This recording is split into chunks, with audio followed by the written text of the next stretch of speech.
Support comes from the Missouri Forest Products Association, saluting Earth Day on April 22nd with an ongoing commitment to help offset carbon emissions with sustainable harvesting of Missouri forests. Details at choosewood.com. Welcome to St. Louis on the Air. I'm Jim Kirchherr. Today we quickly go behind the headlines on a couple of big stories from this week. John Rallo, the major campaign donor to former St. Louis County Executive Steve Stenger, pleaded guilty to federal charges on Tuesday. And St. Louis Circuit Attorney Kim Gardner has publicly spoken out, defending her conduct with regard to the case involving former Missouri Governor Eric Greitens, and has been defending the changes she's made to the Circuit Attorney's office. So joining me in studio to bring us up to speed is St. Louis Public Radio reporter Rachel Lippmann. Rachel, welcome. Thank you, Jim. It's a pleasure to be here. Yeah, so complicated stories as usual. These legal cases often are, but let's talk about John Rallo.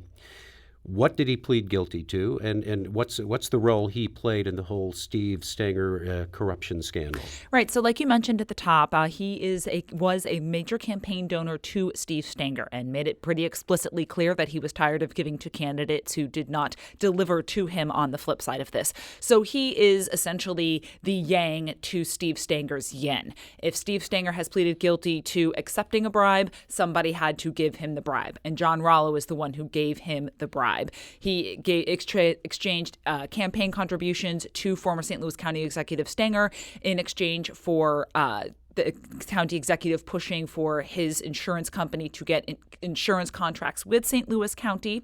He also got a contract for consulting work with the St. Louis Port Authority, despite never having done any kind of consulting work. It was essentially a no-work contract that was just as a reward for him being a donor to Steve Stenger's campaign. And he's the fourth conviction in this case. Third conviction in this case, yes. That indicates that the prosecutors had pretty good stuff. This was actually the biggest gap between when the case was charged and when the guilty plea happened. Steve Stenger pleaded within a week of being charged of his crimes, and he resigned the day he was charged. Sheila Sweeney pleaded guilty the same day she was charged. She was the head of the St. Louis Economic Development Partnership, who also would have overseen the Port Authority and sort of was the mechanism by which this big contract for the insurance donor for Mr. Rallo was approved, the marketing contract that's at the kind of the center of all of this. So it was a little bit surprising that you didn't see, at least to me, as quick of a plea deal in this case, unless he figured there was more to give on others. Again, we don't necessarily know that this is it for this case. The U.S. Attorney's Office continues to say it's an ongoing investigation, and they may comment after these individuals are sentenced. And the sentencing comes pretty soon, I think, in a matter of weeks for some. Yes, Sheila Sweeney and Steve Stenger will be sentenced in August. John Rallo will be sentenced in October. That's not uncommon. There's usually a gap of a few months between pleading and sentencing as they do all of the pre-sentencing reports. People are allowed to submit letters either saying, we believe this person should get more time in jail or less time in jail. Nobody is really looking at extensive prison terms here. These aren't hardened criminals. They don't have a big criminal background. There's no violence involved in this. We're looking probably at 4 years at the most for Stenger.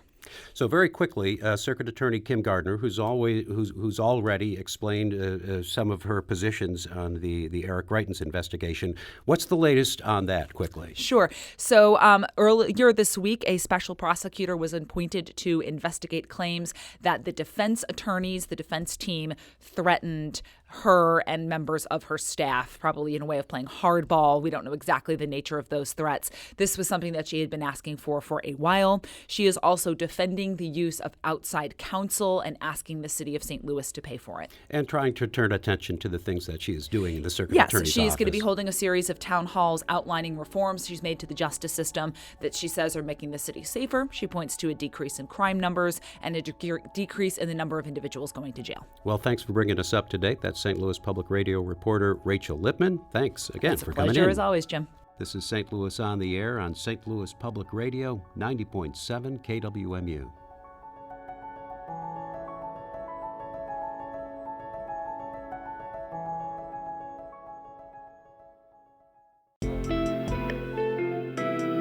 The Gateway brings you the day's news from the St. Louis region and across Missouri.